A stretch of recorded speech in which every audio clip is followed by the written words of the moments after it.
welcome you all to the first of, we hope, many Arthritis Life Hack Extravaganzas. This is something that Sarah Dillingham, who is my lovely co-host here, and I decided to create in order to celebrate all of the different life hacks and things that can make life easier with arthritis. So it looks like I'm going to stop the poll in a minute, but it looks like we have people from all over the United States and Canada and Europe, a few from Asia, and I'm sorry, I think I meant to put one for Australia and New Zealand. So I apologize. I didn't mean to leave anyone out. So thank you for letting us know where you're coming from. And again, we have disabled the chat just because the event is very large. So if you have any questions, we want to encourage you to use the Q&A function within Zoom. And I see that someone just asked a question about the digital goodie bag, and I'll let Sarah answer that. And so my name is Cheryl Crow. I am going to be getting started now and sharing a little bit about life hacks with Arthritis 101. So I'm going to share my screen here. Here we go. Put that away. Okay.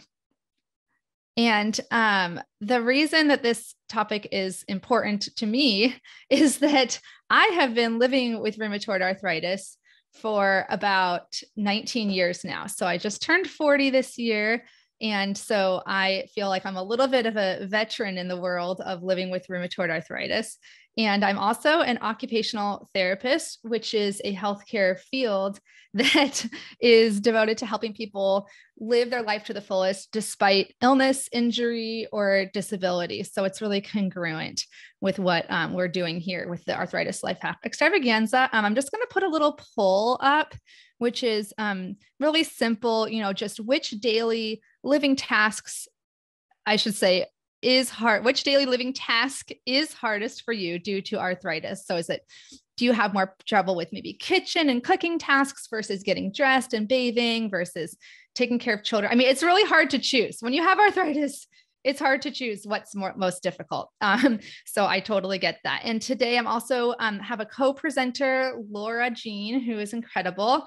She created an account called RA Life Hacks. So we are very similar in our passions. And we have a recording of her because she lives up in the Arctic. She's going to give the second half of this presentation. So I already gave you a little introduction to myself and why I'm here.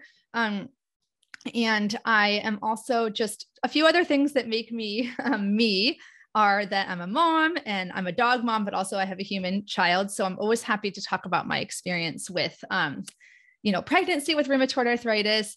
And I also founded an patient education company, an empowerment company called Arthritis Life, where I do lots of free educational content. You might have seen me on TikTok or Instagram. And I also run formal support groups and online courses. So it's great to see the questions coming in. Thank you so much. And just a little disclaimer on this information is just meant for general education. It should not be a substitution for any specific advice and medical from your medical team.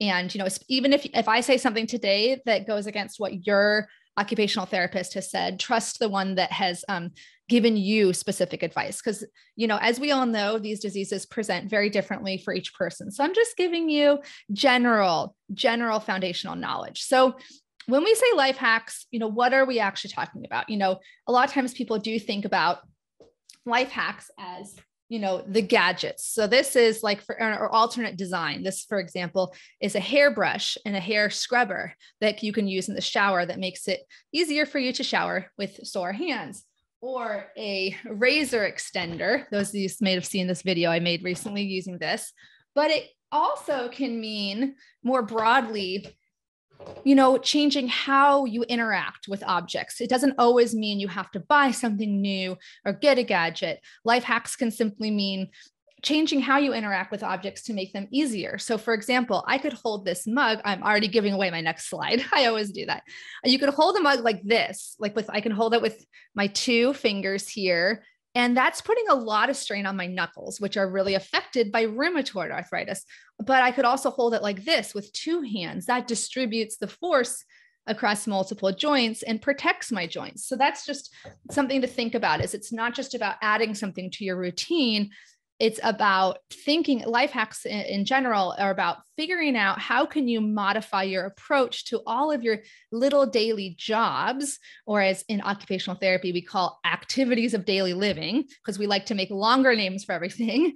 And can you change those approaches so that it's easier on your body? And so in general, the goal is to, again, minimize pain, protect your joints, and prevent overuse injury. Because if you have arthritis, you are more likely to get overuse injuries as well. So, and Trevor, our wonderful other occupational therapist, and with an additional certification as a certified hand therapist, is going to go way more into that later. But again, I just gave away my next slide about using, 2 hands on the mug versus 1. That's just an example. Or you can change the item, use a gadget like an electronic opener, an opening aid. So again, I really want to, in general, teach a man to fish, but we are so packed today, I can't do the whole thing. So I'm just going to give a quick day in the life of life hacks. So here's a lot of you already, 45% said that kitchen and cooking is the hardest. This is an alternate style of knife, and Laura's going to go more into that later. And a few, other things, a lot of us have morning stiffness, particularly if you have inflammatory forms of arthritis, like psoriatic, ankylosing spondylitis, or rheumatoid. So of course, part of a lot of our morning routines is using things like heat for stiff joints, hot pads, taking a shower, or if you have really hot inflamed joints, actually cold is usually recommended a little bit more if your joints are already hot and inflamed. So rule of thumb is you kind of do the opposite of what the joint is doing. So if the joint is cold and stiff, you put heat. If the joint is hot and inflamed, you put cold. You want to kind of get back to a just right state, kind of like that Goldilocks and the 3 bears. And for showering, of course, you can use something like a long handled hair washer, which I have in the picture here, or the one in my video is a scrubbing aid that, again, takes the force off of your fingers and allows you to use these bigger joints and bigger muscles. And using pumps. How many of you, I hope you can I wish I could see all your faces. We can't figure out how to do that without allowing you to unmute, which would be a little bit too much mayhem. But I'm sure many of you, because you've told me on social media, really like to do a pump bottle versus a squeeze. So like pumping lotion versus squeezing. It's a huge thing that can help minimize strain on your joints. You can also use no rinse bathing wipes instead of taking a shower. Showers can also be fatiguing for people who, again, have the kind of arthritis that causes inflammation and body-wide, system-wide fatigue. And you can also use gadgets. I wish I could show you. We just moved this week to make this week more exciting, but this eye drop gadget reduces the amount of force you can see in the picture here, reduces the total amount of force that's required to squeeze your eye drops. It actually is kind of hard on your thumb joint to have to squeeze eye drops, believe it or not. You'd probably don't have a hard time believing that because you have arthritis if you're here usually. So you also, for toileting, hey, occupational therapists, just so you know, we are supposed to help you with all of your activities of daily living. Nothing is too small or too embarrassing for us. That includes sex, that includes toileting. So wiping yourself can be hard if you have chronic pain, if you have arthritis specifically. So having a raised toilet can help. See, if you have hand pain, you can also have an aid. So this little picture is me holding a gadget that makes it so you don't have to squeeze onto the toilet paper. It actually is more for shoulder pain. And the one thing that I learned from a lot of people after I made a video showing this wiping aid is a lot of people prefer a bidet. A bidet is great because it has no requirements on your hand except for maybe a tiny bit of wiping at the end. So there's lots of different life hacks that can help you with the toilet. Those are just 3. Also, I already mentioned, for lotion in your morning routine, using a pump versus a squeeze bottle. And you can also use a long handled lotion applicator.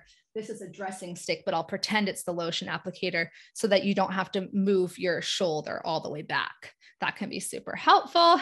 We could literally do an 8-hour training on the day in the life of life hacks. There's so many. For your hair care and grooming, in terms of drying my hair, instead of having to take super wet hair and dry it with the hair dryer, which involves a lot of holding and manipulating the hair dryer, I just let my hair air dry halfway before drying. You can also use a dryer brush, which is, it looks like a hairbrush, but it's kind of bigger and it has air coming out of it. You could also, I'm going to get this. But wait, there's more. You can use a stand, which you have on this picture here, to hold your hair dryer. So again, that's a great workaround strategy. Instead of you having to sit there and hold it, you can put your hair dryer here and then move your head around. So that is super, super handy. It's not pretty. Unfortunately, not all these are pretty. Now, Sarah has created some beautiful compression gloves. That's my personal opinion. That's some, sometimes we have to take these gadgets that are available, or we can bedazzle them ourselves and make them more exciting. And then, a few other things in terms of a morning routine, you might need help with putting your jewelry on with a jewelry aid here that allows you to put your bracelet on without having to, again, finagle it too much. We also have shaver razor extenders, for example, like this. I actually also like to use an electric razor because it makes it so that you're not as slippery and having to deal with the balance issues in a shower. Or if you are having difficulties with balance, you can also get a shower chair, which is great for safety. You also can use an extended handle, of course, like I just said, and then getting dressed. So 21% of you said that getting dressed is the hardest part of your daily routine with arthritis. So this is one area. I think kitchen and dressing are ones where we have a lot of life hack gadgets available.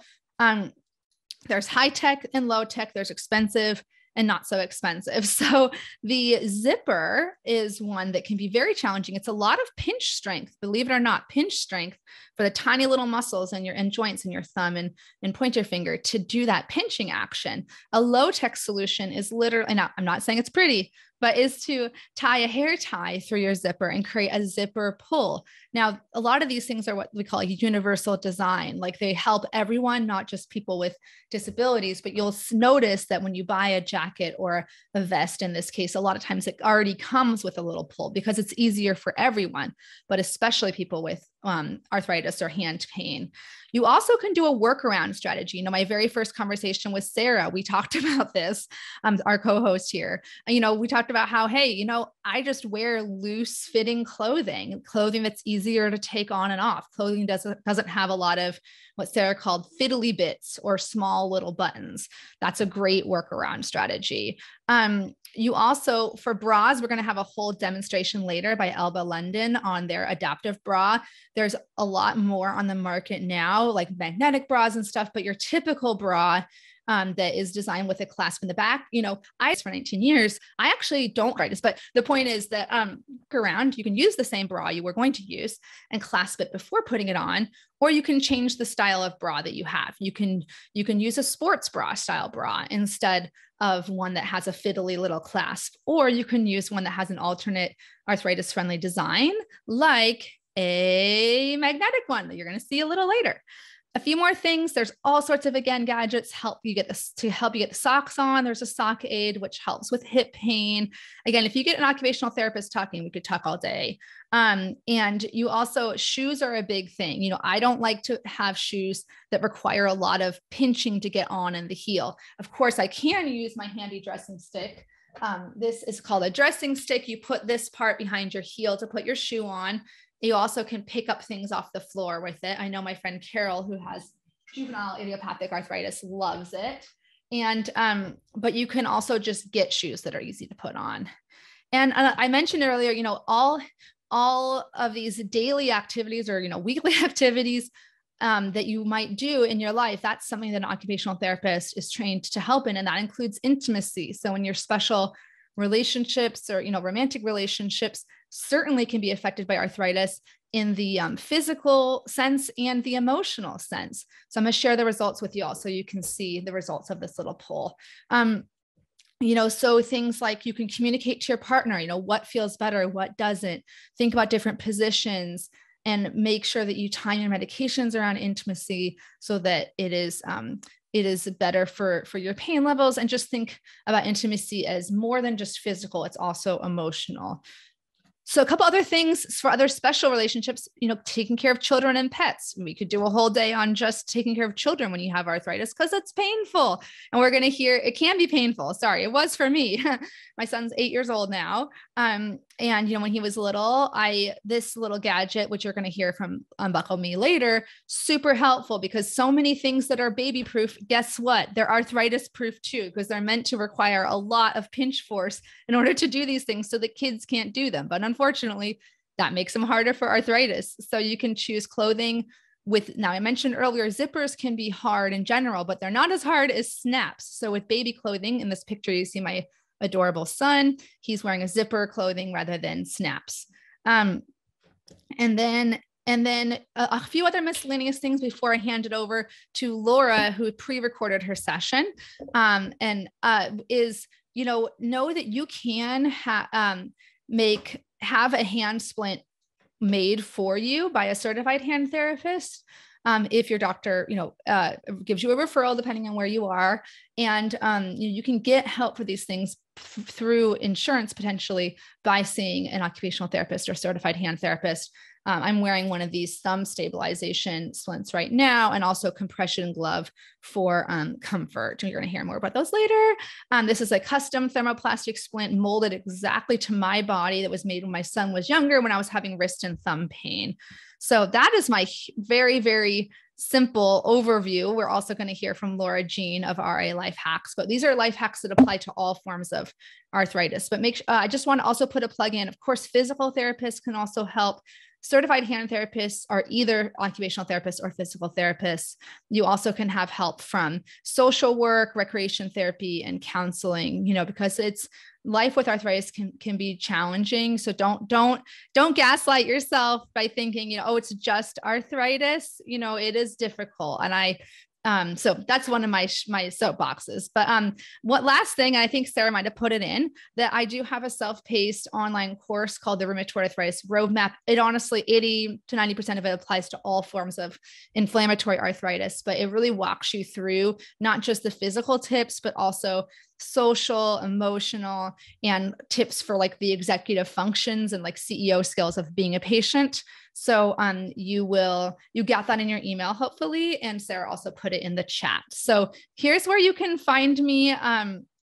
And info at myarthritislife.net. I also have a podcast and a bunch of other social medias. I'm sorry, they're all different names. So when we send out the recordings, we'll also send out some of this stuff too. So, and now I am going to share with you Laura Jean's presentation. I'm just going to stop for 1 second and make sure. Laura Jean is here. I'm excited. I'm going to just make sure I link correctly here, because I don't know how many of you have anxiety. I call it Zoom anxiety, where I'm like, I really hope I'm sharing this correctly. So I'm sharing the sound, and I'm going to share. Laura's coming in from the Arctic, and we pre-recorded her talk. Do you want to say just hi really quick first, Laura? Sure, yeah. So far the internet's holding up, but I've kind of come and gone a little bit. Oh, okay. Awesome. Sorry, I just realized that I had an echo, but it's all good. Okay, I'm going to share your presentation now. Perfect. Hi there. I'm Laura Jean from RA Life Hacks. Thank you so much for joining me today. We have lots of information to go through, so I will get right into the slide presentation.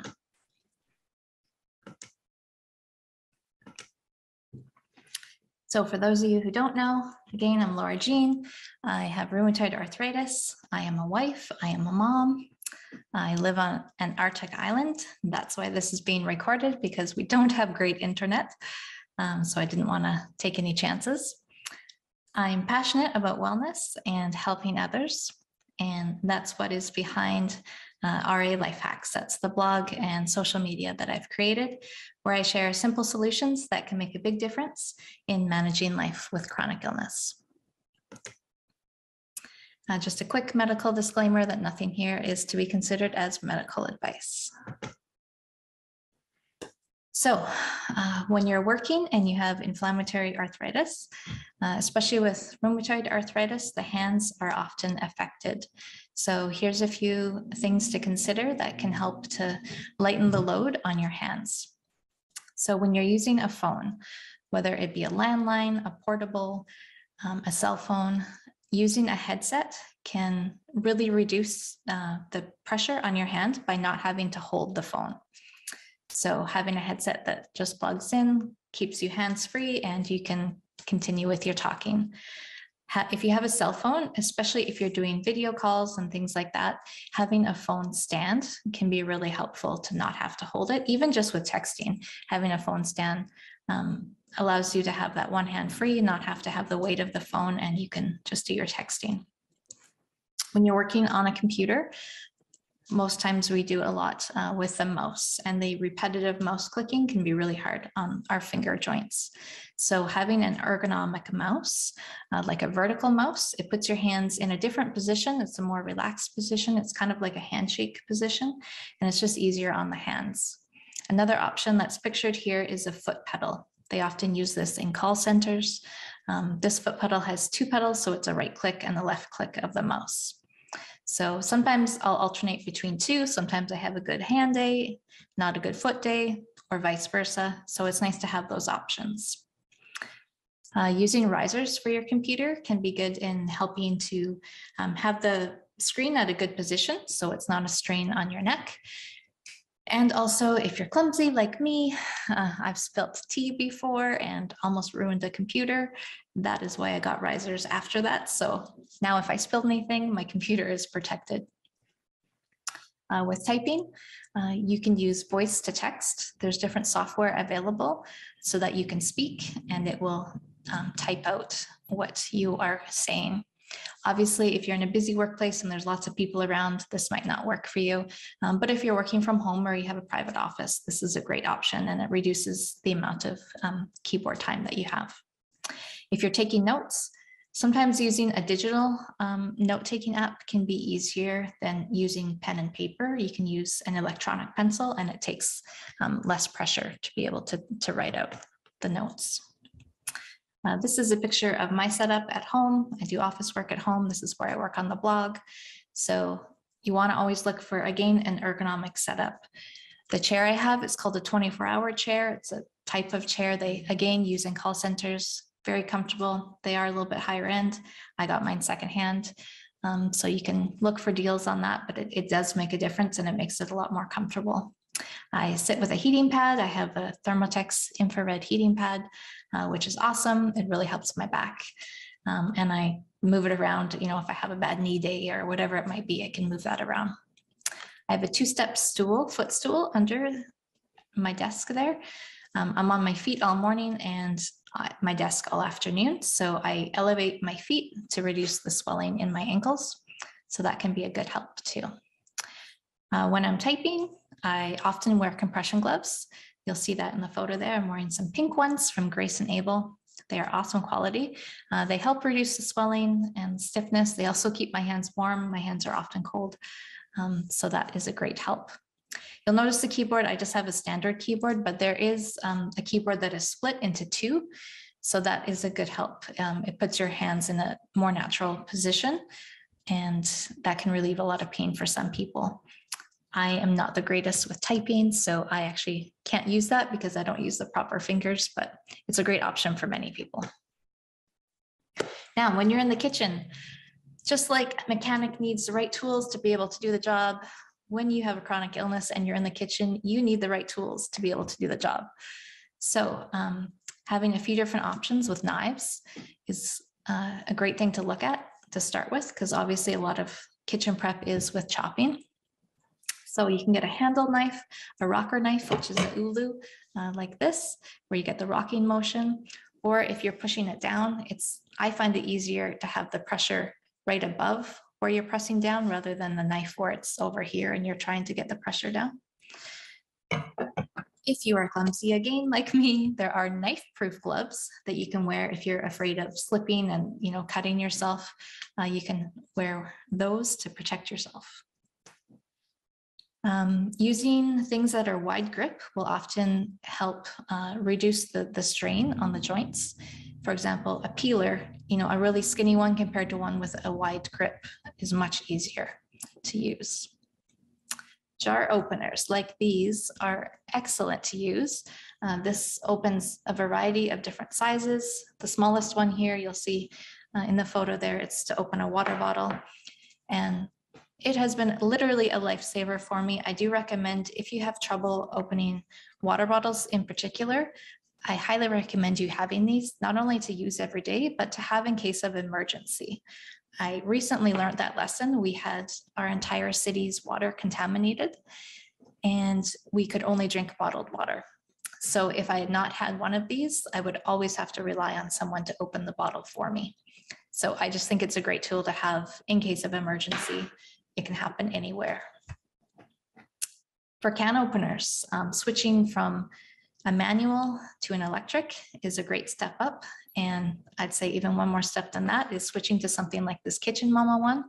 It's portable, it's lightweight, super easy to use. It's just one button and it tucks away in a drawer.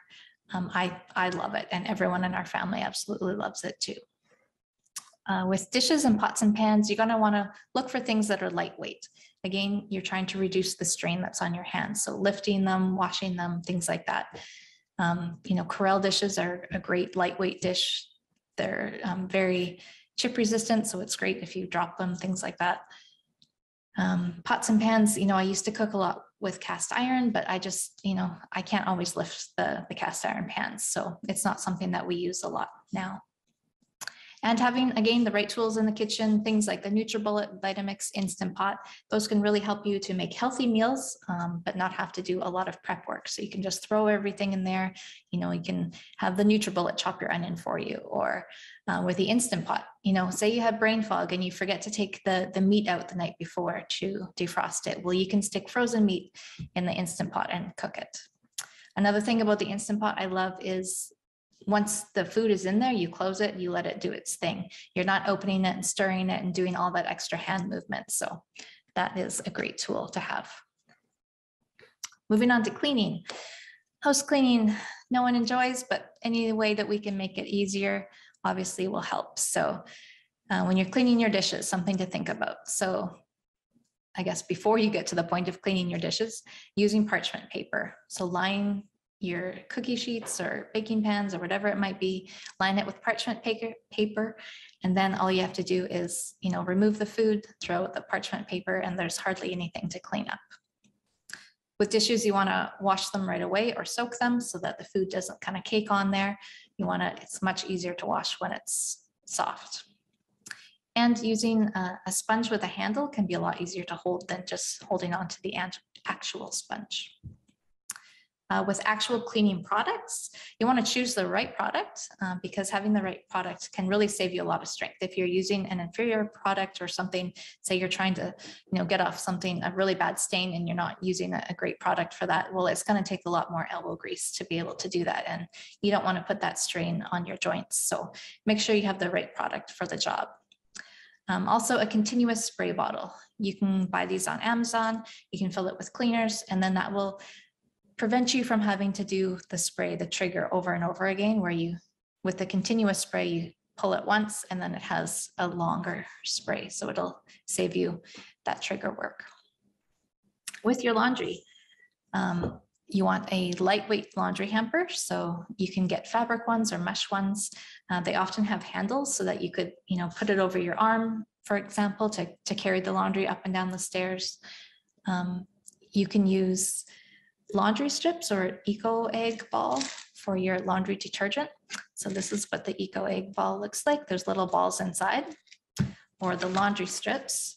So this is just a little strip that you rip off and put in the washer. So this would prevent you from having, those big jugs that you have to lift and carry of laundry detergent. Plus these are all eco-friendly and toxic free. So those are great. And using a mesh bag for small loose items. So things like socks. I actually use it. I wash some of our face masks in them. I'll put them in there, and then that kind of protects them a bit. You want to pull it out before it goes in the dryer, obviously, but that is one thing.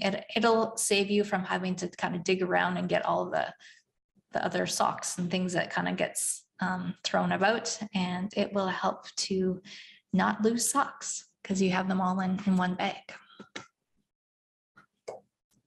For medication organizer, Now, there's a few things that you want to consider. You want to look for ones that are easy to open. When you're looking for one, you want to think about how often you're taking your medications. So is it once a day, twice a day, 3 times a day? You're going to want the organizer to reflect that. And with the organizers, you can get weekly ones, you can get monthly ones. You know, if there's only a few pills that you're taking, you can do your whole month at once, get it over with, and have that lined up. It helps you to, A, remember whether or not you've taken the pills, but B, it also saves you a lot of time of opening and closing the bottles. That's, if you take a lot of things, that can be a lot of strain on your joints. I recommend choosing one in a color that you like. It just makes it more cheerful, more happy. And there's also ones that come with apps or reminders, or you can put your own reminder in your phone to be able to remind you to take your medication. When I first started filling, this is a photo here. I was just starting to fill. I have a lot more that I take, but with the supplements, at first I was kind of looking at it and felt depressed about it. I was like, oh, look how much I have to take in order for my body to function. But I tried to change my mindset a bit. I made the whole experience of filling the pills more positive.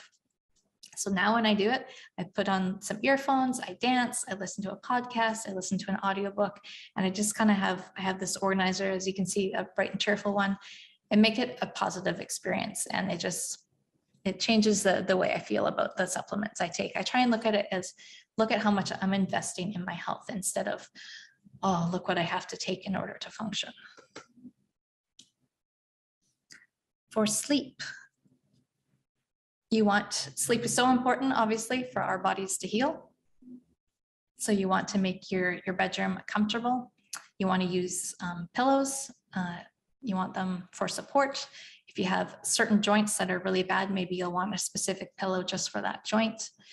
When I had trigger finger, I used, it was like a barley pillow. So it was kind of weighted a bit. And I would put my hand under the pillow, and the weight of the pillow would kind of force my hand to stay open if I didn't move it around too much. And that would help reduce the frequency of the trigger finger. Projection clock, absolutely love it. I didn't know these existed. Someone gave it to me as a gift. I think they're amazing because how many times do you get in that perfect position? You're so comfortable, and then you need to look at the clock and you just don't want to roll over and lose that comfort that you have. So the projection clock will project the time onto the ceiling. So pretty much from any position, you can just glance up and see what the time is. I think it's great. Heated blanket, you can get a heated mattress topper. If you're someone like me that, you know, their body relaxes and the joints kind of are soothed by heat, this is something that helps me to sleep, helps me to calm my body to go to sleep. I keep a flare kit beside my bed. So if I wake up with a lot of pain, I don't have to go fumbling around the house looking for something. I have everything right there so that I have things to help me to get through that night. So whether it's, you know, a pill that you take or something you put on, or, you know, a pain cream or whatever it might be, having it close by is a big help. If you have night sweats, there was a period of time I went through that and experienced that a lot.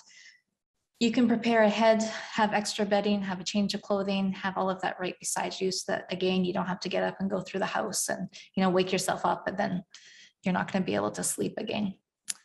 Having that right there is a big convenience that can help. Having a white noise or a fan, it's just something to consider. If you are a light sleeper, it can really help to block out the noise and help you to stay asleep. We use air purifier, so it's multi-purpose. It's cleaning the air, but we also purposely chose one that was a little bit louder so that we had that white noise. And when you wake up in the morning, you don't want to be, you know, jolted awake and, you know, all of a sudden your body's like in a panic, the fight or flight mode kicking in. You want to, if possible, be able to wake up slowly and naturally. So a sunrise alarm clock is really good for that. Or if you're using an alarm, say on your phone or whatever it might be, choose something that's really cheerful. Don't choose something that's like gonna jolt you, but choose something that will wake you up, but still, you know, be something that you're happy to hear in the morning. So that is everything. Thank you so much for your time. If you want to connect with me, you can find me at my blog, ralifehacks.com. Instagram is where I like to hang out. I also have a new Etsy shop where I'm creating printables for those with chronic illness. So you can catch me there. And if you have any questions for Cheryl or I, we're going to open it up now and be able to answer those for you. Thanks again for tuning in. All right, so a big thanks to Cheryl and Laura for those fantastic presentations. We have had some questions come in and we are going to put them to both of you now. We've got about 10 minutes for questions before we move to our next session. So the first question I've got here is, what type of glove do you use for your hand? Yeah, I know Laura mentioned Grace and Able. Are you able to, Laura, why don't you go first and then I'll explain mine. Yep, sorry, I was just going to say the same thing. Yeah, compression gloves. So I like the Grace. I've used a few different ones, but yeah, I really like the Grace and Able ones, especially because they come in a variety of colors, so they're not so sad. Yeah. And I fluctuate which ones I use for different kinds of activities. And for example, I've been moving this week. So this is actually technically a brace, and it's a thumb and technically kind of a neoprene splint, which provides a lot of stabilization for the joints versus the compression glove, which is really, it does provide a little bit of stability. I know people with Ehlers-Danlos syndrome do use it for that stability aspect, but it's primarily the compression for pain relief and swelling relief. So to me, it's like, depending on the day, how much I'm flaring, I will choose the right one for that day. All right, so our next question is talking about arthritis. Are we going to talk about arthritis with lupus and fibromyalgia? I have lupus and fibromyalgia since 2017 and deal with chronic pain every day. Oh no, depressed every day, don't feel happy. Yeah. So whenever you have the comorbidities, more than one condition, it leads to so much challenge, I think, emotionally, because first of all, you never know, is my pain from lupus? Is it from fibro? Is it from rheumatoid? Is it from something else? Did I overdo it? So for me personally, I'll just share that I started seeing a psychologist and going to therapy in 2015. And it was the best thing I've ever done for myself. I think before I thought, oh, well, my chronic health issues, they're not that bad. Therapy is for people who it's really, really bad. But I didn't realize how much it could help me cope with the ups and downs. So really just also a specific recommendation would be to look into self-compassion, because sometimes we've done everything we can and there's nothing more we can do to alleviate our pain. So we have to learn how to cope in the moment. And self-compassion is something that you can always do because you always have yourself. That's the one thing you're guaranteed to have. So those are two different answers to that question. Laura, I don't know if you have any more you would like to add. I think you did. You covered it. That was great. All right. So the next question we've got is, in general, is it better to rest flaring RA joints or push through the pain or stiffness and move and exercise those joints as much as possible? I would have to say, I loved that. I loved seeing that question. And that is the $10,000 question, or what, $10 million question. I think the real answer to that is complicated. Depends on the degree of pain and stiffness in my professional opinion as an occupational therapist. Exercise and movement are really good for mild stiffness and mild pain, believe it or not, because, when we talk with rheumatoid arthritis about morning stiffness, it's actually not specifically just morning, it's inactivity stiffness. So if you were a night shift worker and you slept during the day, you would feel that stiffness whenever it is that you wake up after 8 hours of inactivity. So some gentle movement can be good, but if you're really flaring, then pushing yourself too far is difficult. So honestly, the best thing, and we're going to talk about symptom tracking later, is to really get to know your own body, almost like a scientist or a detective, and determine and get really vigilant about figuring out what is the kind of pain I'm feeling right now and how much can I push through it. And unfortunately, there's just no easy answer. But in the olden days of rehabilitation, like I learned in OT school, it was always like, oh, any amount of pain, you have to rest it and don't move a painful joint. Now with modern pain science, we know that that is too simplistic and that actually excessive rest is not good either. So no easy answer. Laura, do you have anything to add? Yeah, I think just like learning to listen to your body. Sometimes you can tell when it's, you're really pushing it, and you can do damage if you force yourself through something, right? So, if your body's telling you, you need to rest, and it's kind of unusual. Obviously, you wouldn't be resting all of the time, but yeah, I think you have to be modest in what you expect your body to be able to do, and sometimes that is what it needs, is rest. So now we've got one that is actually one of my personal annoyances of living with arthritis. So the question is, handshakes, they are the worst in terms of pain. Do you have any suggestions to navigate this scenario without making it awkward for yourself or others? And the silver lining with COVID is that a lot of people are avoiding it for now. That's so true. I used to have to handshake all the time. And so I found that so hard. If it's okay if I go first, I'll just share a couple of things that I use.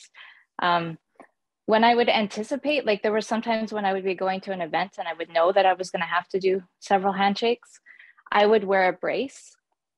Even if I didn't need a brace on my hand, I would wear a brace so that when I shook people's hands, normally if you offer that hand and you have a brace on your hand, they automatically shake your hand very lightly because they realize, even if they don't ask you about it, they realize, they need to be gentle.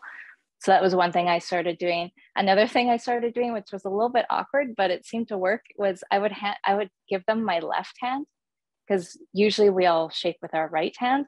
So when you do it with the left hand, it's a little bit awkward. And it would just make they would kind of feel like a little bit awkward. So then the handshake would be lighter that way. Depending on the scenario, sometimes that was kind of the best thing I could come up with without being rude and trying to avoid it.